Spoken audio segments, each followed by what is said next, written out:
Good morning, Mission Gathering San Diego. We are here to worship this morning. Let's begin.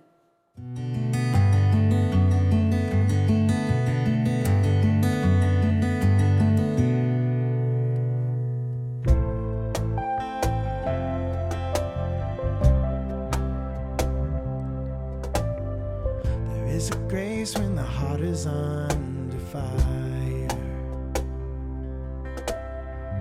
Another way when the walls are closing in.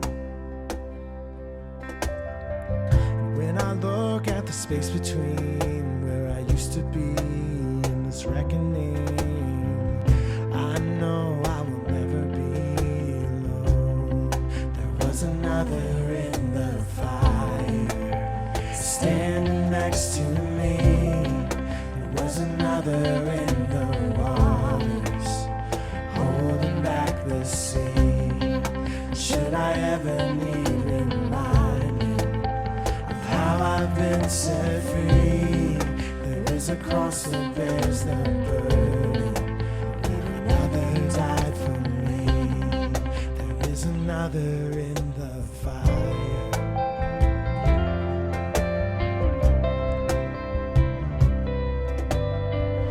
No, my dad left for dead beneath the waters.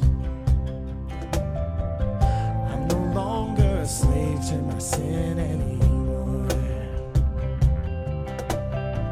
And should I fall in the space between what remains of me and this reckoning, either way I will bow to the things of this world. And I know I will never be alone. There is another in the fire, standing next to me. There is another in the waters, holding back the sea. And should I ever need reminding of what power set me free, there is a grave that holds nobody, and that power lives in me.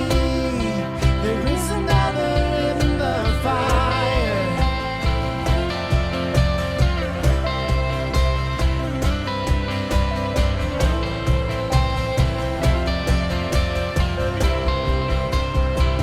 I can see the lights in the darkness as the darkness bows to him. I can hear the roar in the heavens as the space between will stand. I can feel the ground shake beneath us as the prison walls came in. Well, nothing stands between us. Nothing stands between us. There is no other name but the name that is Jesus. He who was and still is and will be through it all. So come what may into space between all the things unseen and this reckoning. I know I will never be alone. And I know I will never be alone. There'll be another in the fire, standing next to me. There'll be another in the waters, holding back the seas. And should I ever need reminding of how good you've been to me, I'll count the joy of every battle, 'cause I know that's where you'll be. There is another in the fire. There's another in the fire. There is another in the fire.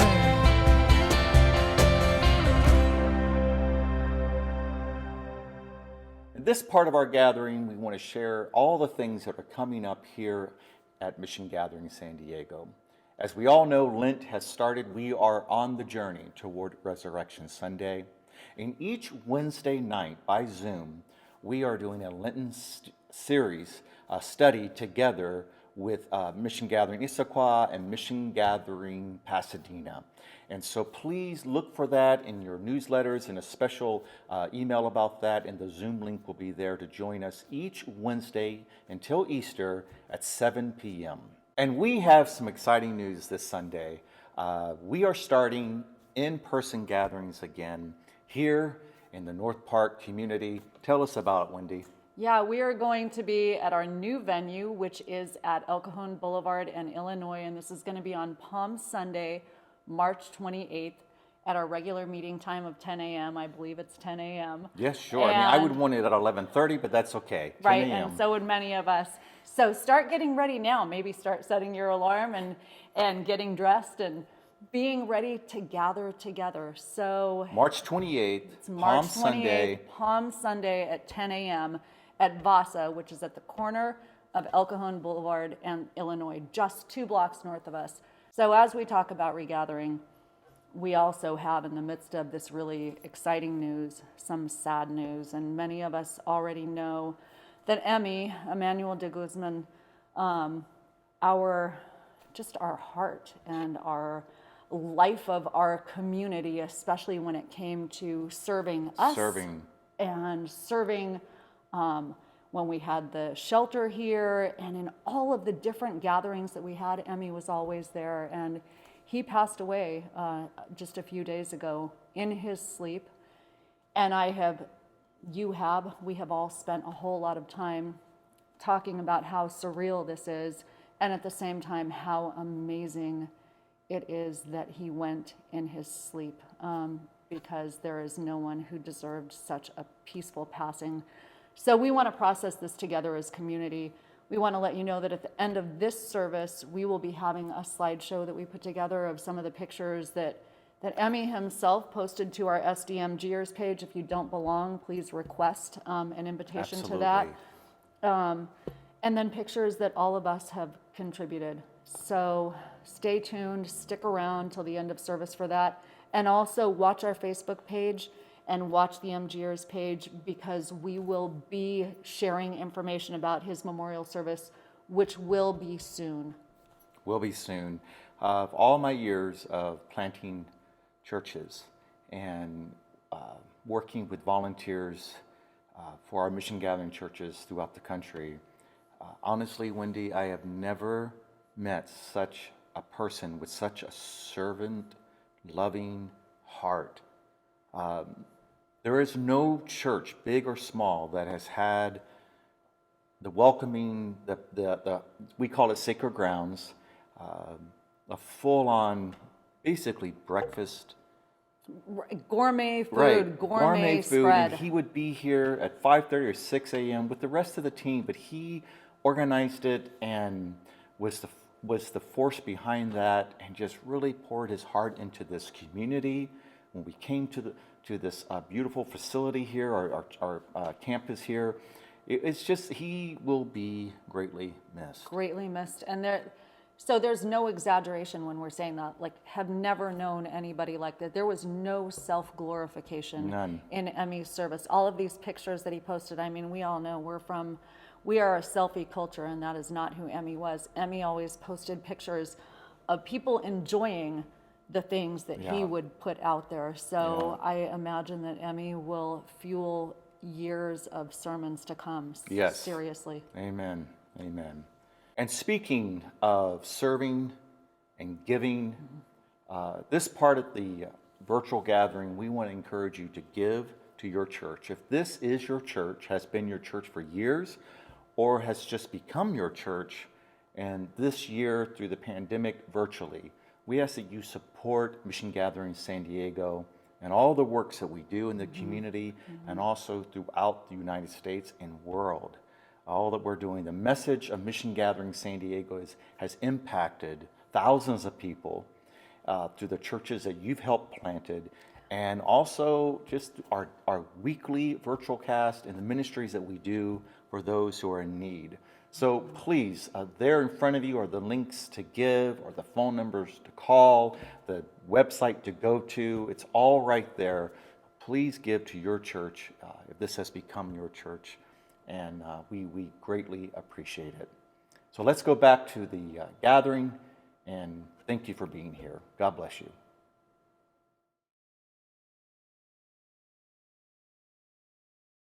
Hey, I'm Devin Wright, pastor of Missiongathering in Issaquah outside of Seattle.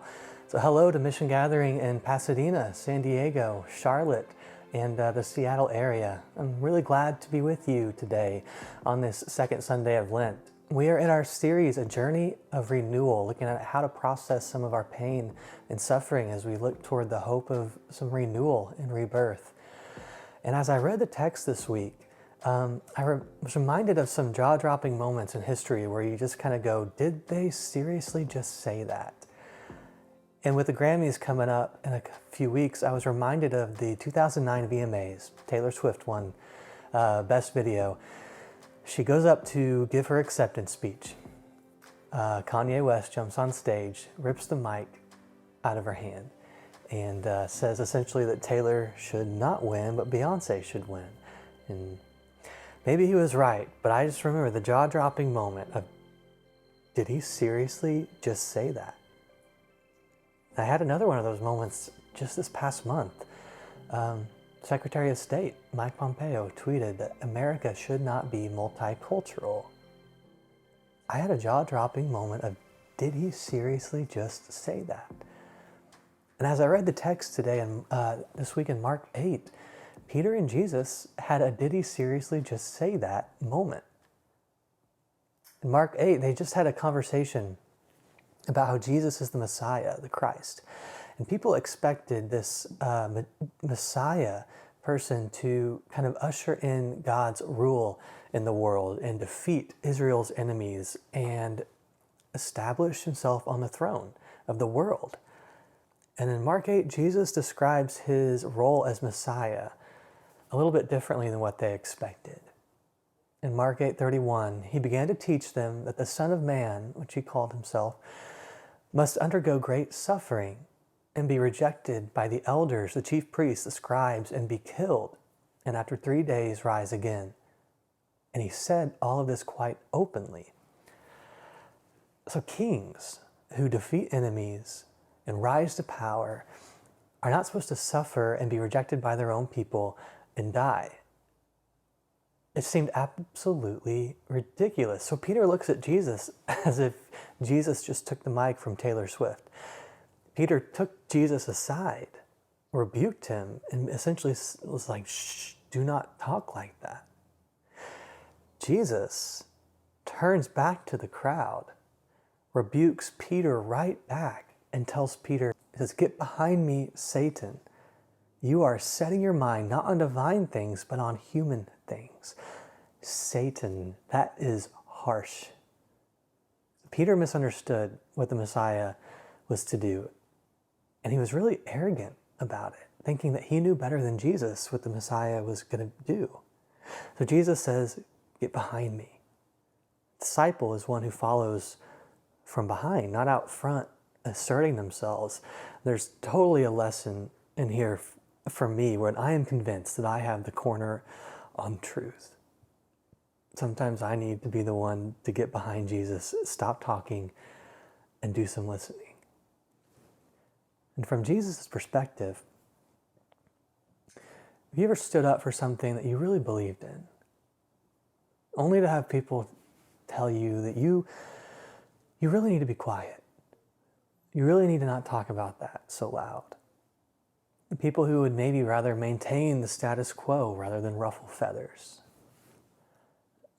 This reminded me of a letter from Martin Luther King Jr. that he wrote in Birmingham jail in 1960s. And he wrote that white moderate Christians posed a greater challenge than that of white supremacists.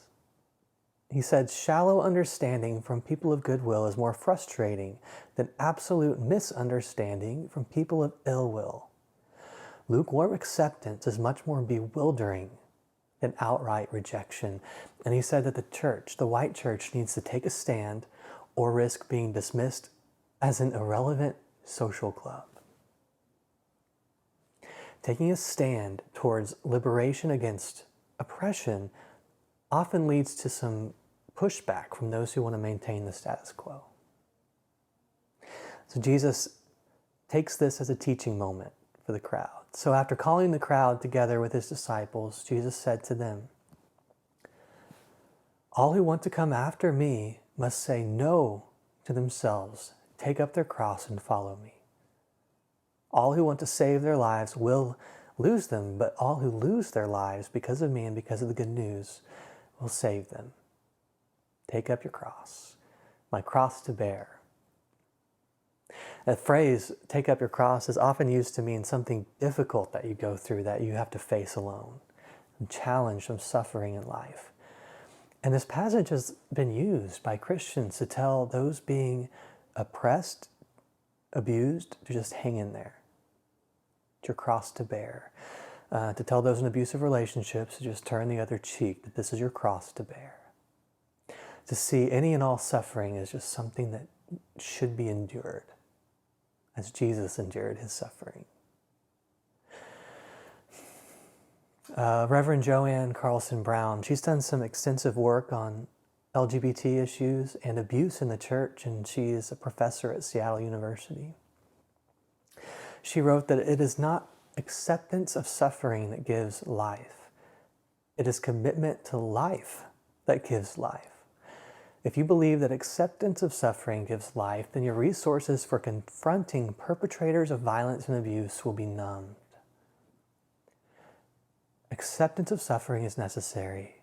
It does not stop there. It should not, it must not stop there. Once we accept it, we have to move to stop the hurt, especially if it is abuse, so that the healing process can begin. And in this Jesus story, the cross is not like a generic term for any kind of suffering that must be passively endured. Jesus was saying to the crowd, if you want to follow me in my way, be prepared to have some crosses thrown at you.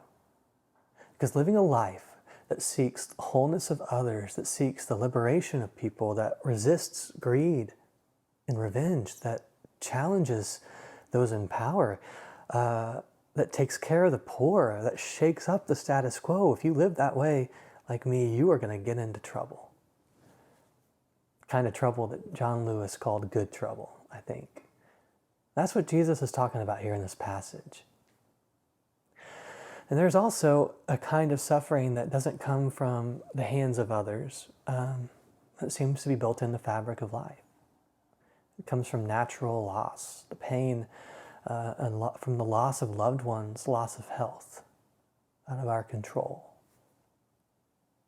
The pain that is a reminder that we loved deeply, and that pain may change throughout our lives, but that kind of pain from the loss of loved ones, and it doesn't just kind of go away.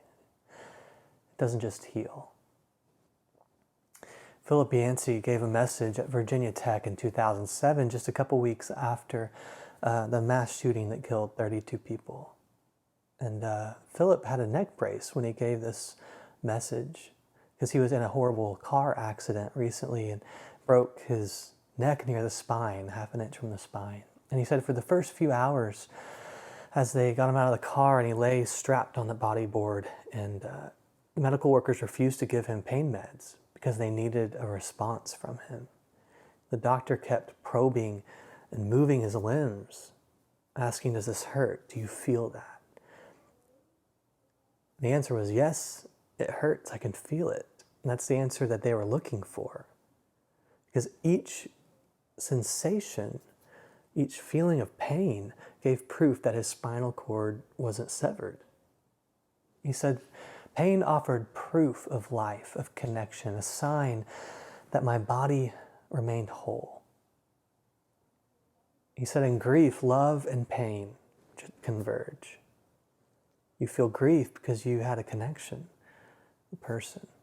He told the students, all of you belong to a body to which those who died had belonged. And when that body suffers, you suffer.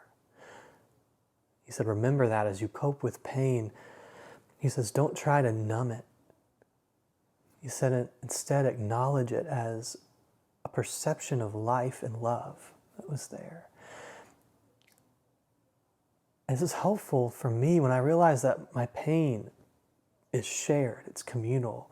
I become less focused on myself and begin to see my connection to everyone and everything. I begin to see the hurt, the pain that is around me, not just within me. And I think this is part of what Jesus was saying when he said to save your life, you're going to have to lose it. You're going to have to get out of your own self to see the pain of others. Your pain is shared. And pain is not something to endure for the sake of suffering.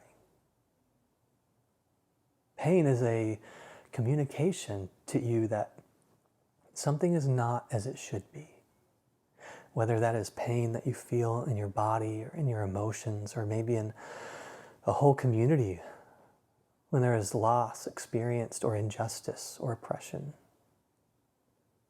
So what we see in Jesus and his journey to the cross is a God who is with us in our suffering, who knows what suffering is like, knows what pain is like. And it is a God who wants to work with us in the midst of that pain to bring out healing and wholeness, to integrate that pain into a way of being that brings other people into the family of healing and wholeness. That's what the Jews called shalom, working to make everything as it should be, peace. It's what the ancient Christians called salvation. And it is not just individual, it is communal. Our suffering, our pain is shared. When you hurt, I hurt. When I hurt, you hurt. I think communion, as we enter into this time of our service, communion is a reminder to us that the God we see in Jesus suffers with us, and that the suffering does not have the last word.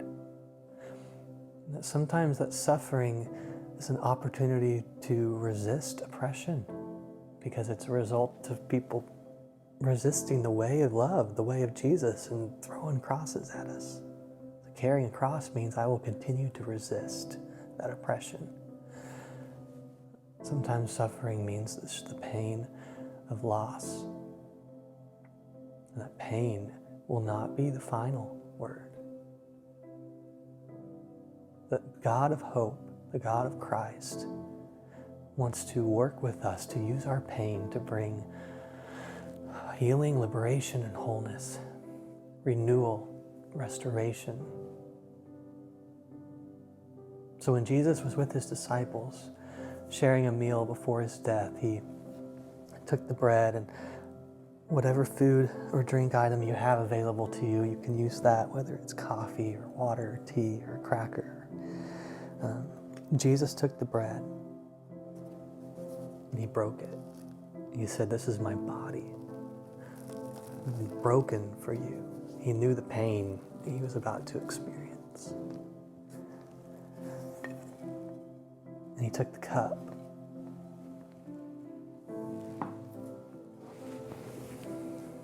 And when he poured the wine into the cup, and he said, "This is my life.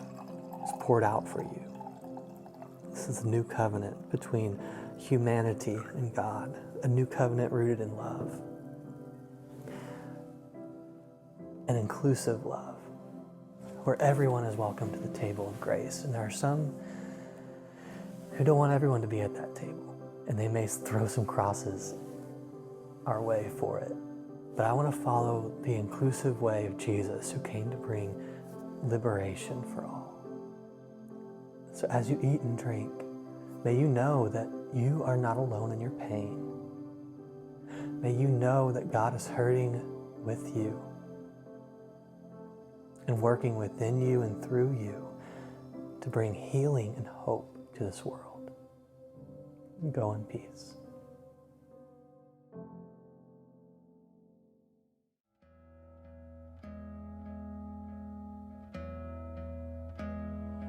Come now, fount of every blessing, and tear my heart to sing thy grace. Your streams of mercy never ceasing, call for songs of loudest praise. Teach me some melodious song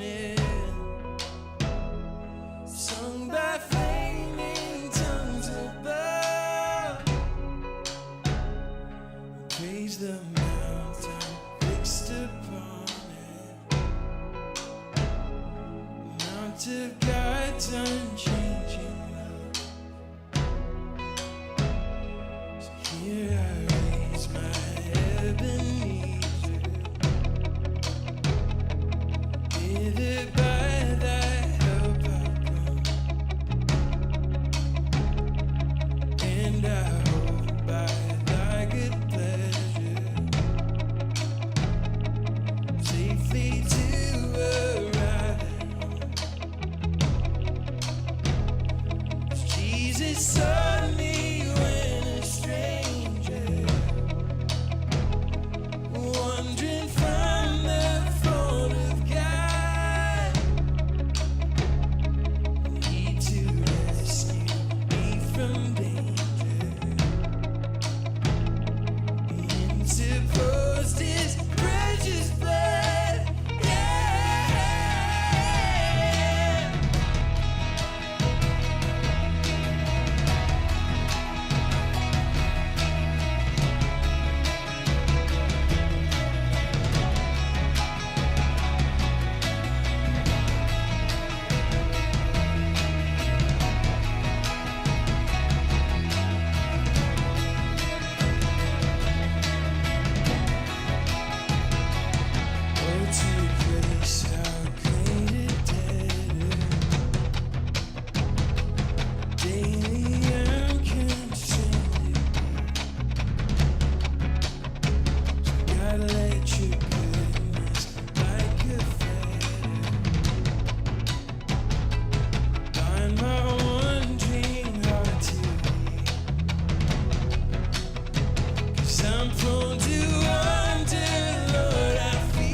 Songs of loudest praise.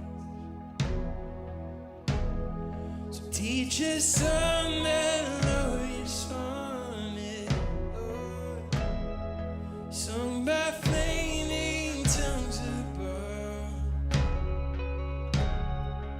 Praise the mountain fixed upon it, the mount of thy redeemed.